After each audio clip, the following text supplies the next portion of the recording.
Hey everyone, I'm Clive, And I am Louie.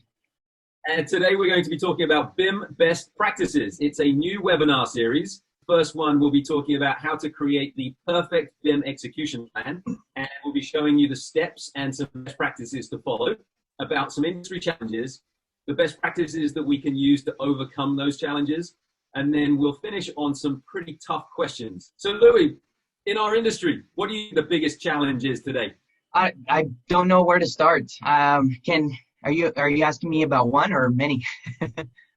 There are so many to choose. What about lack of trained resources? We suffer from that. That's a good one. And how about when you get an owner asking for certain things that are slightly unrealistic, especially when it comes to BIM? What's wrong with this image? Nothing. You know, they got that driveway all the way up to the door. Looks good to me. It makes it work, doesn't it? Makes it work. What about when you have disagreement between parties? Some people see certain things and others see others, and sometimes there's a difference of opinion. There's a third opinion that comes into the fray as well. I'm more of a four guy myself. And then interpretation of instructions. We obviously want to have really clear and a definition of what the work is and what we should do. And even when we think it's clear, this example, a cloud turns into a physical cloud that's actually cut out from the slab. That can be pretty interesting to explain, hey? Yeah. You know, I actually knew a guy that it was an architect I worked for. He actually lost his previous company due to a north arrows. Actually, it's a very sad story, but somebody losing their company, north arrow. What about wasting time? Sometimes we have challenges where we're probably distracted or we're not using our time very, very well. What about wasting time? I'm going to go there. Yeah, how about there? Oh, my turn. It's like you got me, Louis. The big problem in our industry is miscommunication. So, okay, there are a lot of things, a lot of challenges, but how can we fix those, Louis? What's one of the things that we're implementing as an industry to help fix that? Well, there's BIM. BIM can help us solve a lot of these challenges. And there's Super BIM. He's supposed to help us with all of that. Absolutely. There are lots of different things that he can do. And if we're using BIM for them, hopefully we're going to help our industry and solve those challenges. However, what we see is there are still lots of challenges. And actually BIM brings with it a lot of challenges in itself. And some of those challenges we'll talk about solving today. How do we mitigate those challenges, Louis? What do we generally do? Well, for BIM, we mitigate those with the BIM execution plan. BIM execution plans help align expectations, set the project standards, processes, and align those. So that's what. Yep, absolutely. So we have our version 7.3 underscore final BIM execution plan. But how does that go when we create a BIM execution plan generally? How does that go? Well, we sometimes see that BIM execution plan end up not being used as well or as much as it should be. Usually only look at the BIM execution plan, unfortunately, when shit hits the fan. So when something bad happens and someone's missing information at the very end, that's when teams really start looking for that requirement to kind of back themselves up. That's the unfortunate nature of how BIM execution plans are treated today. Why is that generally? Well, it's generally because they're not very useful in their current form. A lot of pages, 97 pages. Would you want to read a document like that? Probably not. Probably. So let's get straight to it. Let's talk about some best practices. Let's go into the details and let's see what we can do for creating successful BIM execution plans. Should we take a look? Yeah, let's have a look. 8 headlines that we will cover. We're going to go into a demonstration, walk you through that workflow, and hopefully we'll be able to answer a lot of those challenges through implementing some BIM execution planning best practices. Let's switch over. So this is Plannerly, but it's been branded as BIM Their Architects. So we're showing off some of our company plan features and being able to really customize for your specific regions and then have workspaces that you can add projects and group them for your customers. So I'm going to create a new project and it's going to be Infinite Building. And I'm going to jump into that project. And the first thing that I'm going to do is invite a teammate to help me out. So I know that Louis is on my project team, and I'm going to invite him and simply check the box actually as a manager so he can start helping with us. Now he will have got an invite. I know that he's not going to be the BIM guy. He's going to be the BIM manager on this project. So I can change his role for just this project. And then hopefully Louis will be able to help us out. So I can see Louis just added a logo for our team, and everything is live in the browser. Everything is being updated. So I can see Louis just added an image for our project.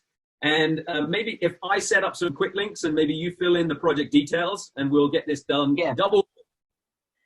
So the first part to this is collaboration. So this is, yeah, part of the best practice is collaboration and being able to work on a document more quickly and efficiently with the team member, instead of it being a Word document that you have to process and then share and then reshare and send back. So working together on this collaboratively is one of the first best practices we want to mention.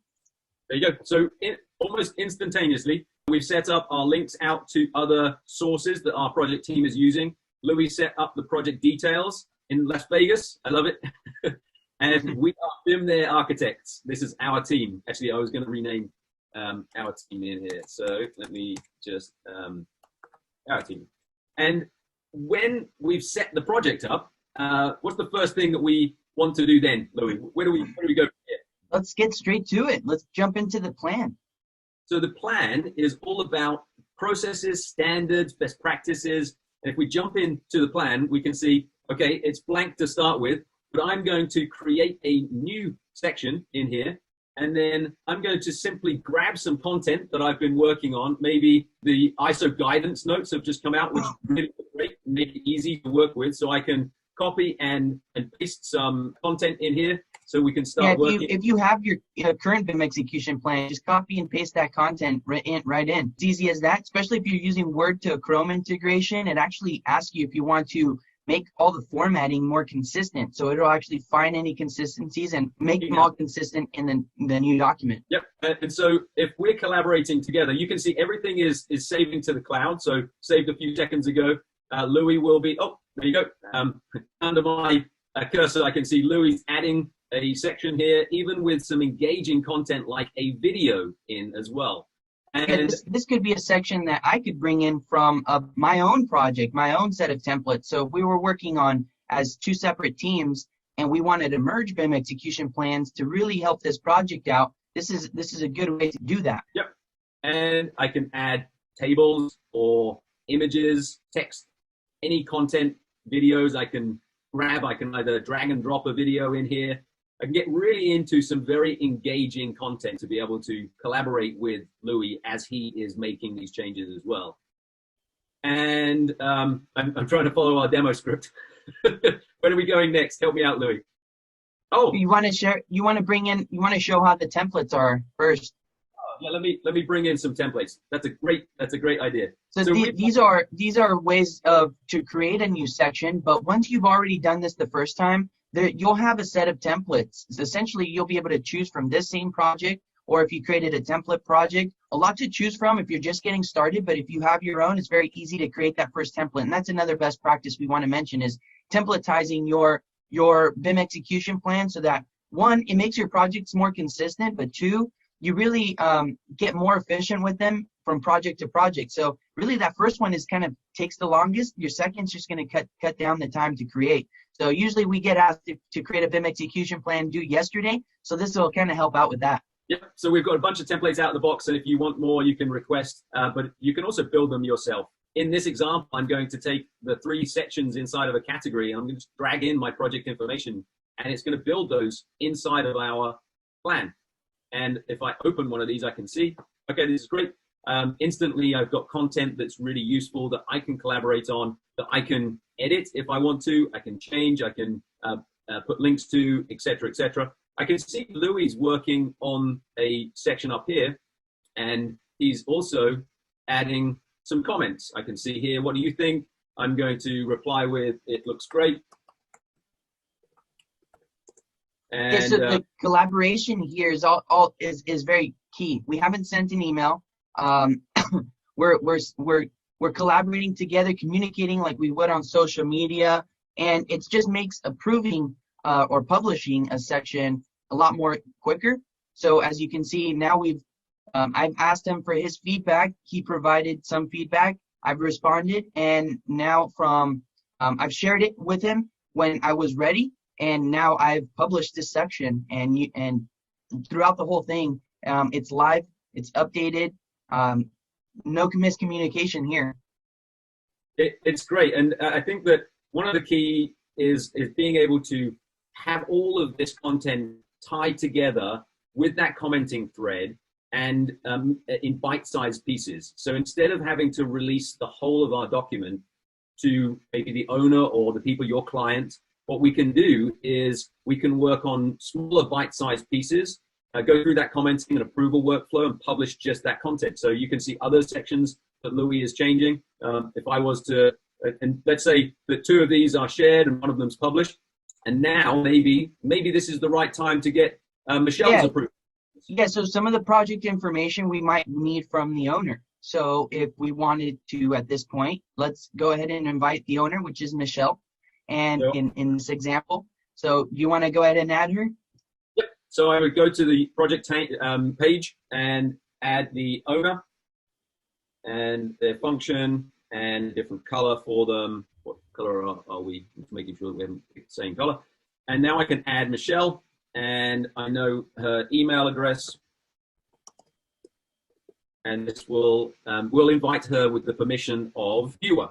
So we've got different permission levels, and a viewer will not be able to edit anything, but they can still comment. So when I hit the add, I've added Michelle. She's already got a photo in this, in the application, and now we can go and see what Michelle's page would look like when she logs in. Okay, I've been invited to the Northeast region, and there is 1 project that I have access to. She can just go into the project. You can see that she is a viewer.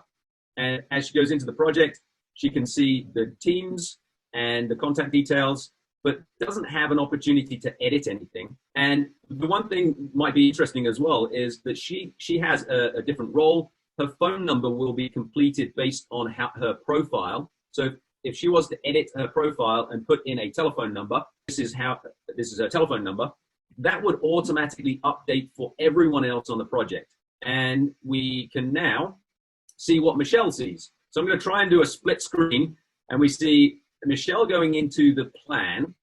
You can see certain content she's able to see and certain content is in progress that she's not able to see. And very much instantaneously, let's do a split screen. That's something that's very key on collaborative platforms, or showing the transparency, but you still may want some privacy as you work, right? You don't want to share with the client an incomplete work or incomplete section. So this really helps your team work together, and then when you're ready to share that with everyone else, you can share that, and then they'll still be able to provide their feedback and have that whole feedback loop. So the best practice here, is being able to work continuously. And when I'm happy, I'm going to share this. And when I share it, it instantly becomes available for Michelle on this side to be able to see what has been worked on. Really powerful, really quick communication. Also, Michelle will have had a notification to let her know that something has been changed and something is ready to be seen, ready to be looked at. There are specific notifications for Michelle. So when she gets added to a team and when certain content is ready for her to see. So that's I think this is a good point to where we've shared some information. We're at a good point where we may want to archive this document. So it's a best practice to archive as you go. It's really great to be able to see that progress, whether you're doing that weekly, every day, monthly, but to at least be able to track and version some of these documents as you go, so that just in case. So where would we go? We would go to the docs, and we would create the document. Very easy to understand what pieces that you're going to include in that document. I'm going to include a cover page, headers and footers, the information about the project, the team. So again, this is something that from a best practices perspective, not having to manage that as a separate section inside of your BIM execution plan, but it's part of the platform that the team updates themselves, so it's continually live. And we're going to include the plan. I'm going to also just take a look and change the cover page. So if I edit for the cover page, we could choose one that's been created for us, but our best practice is to make a nice cover page with a cover page background and maybe some text in here. Let's make the text white so that we can see it. My BIM execution plan. And maybe we want to put an image in here as well. So let's insert an image. I could drag and drop it. Let me try and find the same image. Let's put a Plannerly logo in here. Nice. There we go. That's our BIM execution plan cover page, and it's saved. And now when I save the settings and give a document a title, I'm going to call it BEP, and I'm going to hit print. This is going to create us, as Louis said, the best practice is to archive as you go, but we can still work on the plan live at the same time. Let's take a look at that document that was created with our cover page and the project information all formatted nicely, and our list of people with the contact details that have been updated by themselves, not having to fill that out yourself. Having a nice contents page, and then all of that content with the links to external documents that have been either uploaded or linked to, and everything in that document. Pretty quick. That's a quick and easy document to create, huh? Absolutely. It formats itself. So what we've done is, just to recap, we have created in a collaborative form a project, and then added a team member to help us out.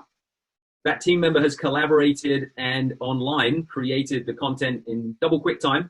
And then we went into our plan and started to both create content pasting and also accessing the library of templates and dragging and dropping that content in to our project. So saving time and using templates. A lot more will be discussed about templates. And then we went through a commenting process. So I can see the comments that have happened on this section and also the history of the section. So another best practice is really keeping all of this history together so that at some point, if it's important, if it's useful for you, you want to know when it was published, who it was published by, and really be able to have that as part of the workflow rather than as a, oh, when did we send that file? Look it up on that email and try and find out more. And as we go through that workflow, we're sharing, we're publishing, and we're creating documents that are also archived. And we're also having the ability to have a feed of the history that's occurred. So that's kind of just a quick overview of where we have run through on those best practices. Yeah, so one of the best practices was collaboration. You know, gather the teams in one area so that we can work on and access all of this information in one area.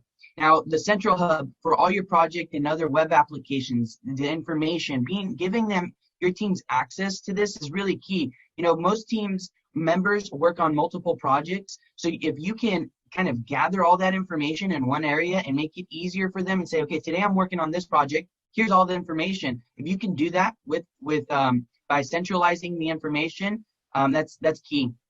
Collaborative editing. You know, if you could have that platform to work on a document together, you can create that document so much faster. And then rich content, engaging content. So I created a video or added a video. You know, one, that minimizes the number of pages that we add on a BIM execution plan. And two, who doesn't like a video? Having that feedback loop is very key. Minimizing the number of emails. Of course, we all don't want too many emails, but you know, we can communicate through an online platform like we do every day through other social media platforms. Templatizing your BIM execution plan is huge. If you've already done the work once, we can use some of that information for the next project, and it makes it that much faster for us to create. And then have a simple approval workflow. And when I say simple, it's mainly to make sure that we are all on the same page, whether your internal team or external teams really are aware and know how that approval workflow works. And it's very visual and plannerly, but if you can make sure that you know what the process is to get a section approved, that's huge. It's not just approving the whole document at once, it's approving section by section, because it's daunting to try to approve a whole BIM execution plan at once, as it's always changing and moving towards because of the project. And then continuous archiving. It eliminates some of the risk by being able to go back to a certain period of time and see what we've shared with others. So that continuous archiving throughout a project is really good. It's a healthy best practice that we should do. So those are just some of the best practices. Now, those are best practices that we share with teams and we go through with teams. But there's some questions that we should be asking ourselves as we create BIM execution plans. Whether it's whether we even have a BIM execution plan for this project. Does someone else from another team have that BIM execution plan? So these are some questions that we should be asking ourselves. Do you even lift, bro? Come on. Yeah. Do you even have a BIM execution plan? Do we have templates that we can start from, or do we have templates that we can access? There's dozens of Plannerly templates available, but do we have templates, a resource that we can use to start creating these templates? And then how do we manage them? Have we got a process to go through to make sure that we can find them and update them and continuously have the right information in them? And do we know what the most important part of a BIM execution plan is? I think these are a lot of questions that we go through with customers. And when we ask this question, it's a variety of answers, but something we believe is that it's actually the scope is the most important part of an execution plan. And how can we train our teams on this process, right? Is it formal training? Is it internal training, external for all of the team members on a project? We should be asking ourselves how we are going to get everyone on the same level of understanding. Yep. Don't just send the document. Use it as a process and a tool. How do you help teams to use it? Some use a BIM kickoff meeting for that, but you still need to take a little bit more time to make sure that they understand the process. Yep. Actually, usually one person. It's usually one person, but if we could do this together and make sure that they are responsible, it's just a conversation. If Clyde had just asked me, hey, can you help me build this together? Yes, I feel like now I'm part of this and it's part of my responsibility, instead of me assuming that Clyde's just going to go ahead and finish the document himself. Yep. And sharing it. Historically, we've shared a lot of things on email, but that doesn't tend to work when we're collaborating via lots of different companies. With an email, I share something and then you have to redline it, comment it, throw it back. And it's just historically has taken more time than being able to chat or discuss through it. Yep. All of that culminates in agreeing. And instead of it just being a high five, Dave's created the BIM execution plan, check, let's move on. It's actually, people understand what's in it. And that's part of the training process that we talked about. This document's pretty important. Yeah. It's really a very important part of that workflow. And therefore it should be mandated in contracts, and it actually is starting to become mandatory. So these are really, really powerful workflows that can enhance BIM use on your projects. And we've got a couple of resources. I know we're running over. I apologize because of, I think, my internet connection. I think there's been a couple of comments about choppy audio. We apologize. But the principle is that we're here to help. And there are a couple of resources. One of them is a set of in-app training videos, also accessible via the demo page. And then one of the most exciting thing that has been going on in the past few weeks at Plannerly is the explosion in people signing up for the masterclass. And we beckon you to become a masterclass member and to run through that program. It's really, really based on using the application. So it's more about if you're using a BIM management workflow with Plannerly, and we're here to help for that as well. So let us know if you're interested in really valuable processes in place that will help your team and bring your team along. One of the things that we found is instead of it being a single person trying to implement, it's actually the team gets involved. And Louis, you've been on a few of these now where I think you expected one, maybe two people, and 15 people from the company show up. And it's been amazing the traction that then the BIM team is able to get in that workflow. It really helps teams accelerate the on-ramp when they're jumping in and learning about BIM execution plans or just the BIM management workflow. It's usually it's one champion that's doing that, and now it's more teams, the project team members really understanding that whole workflow together.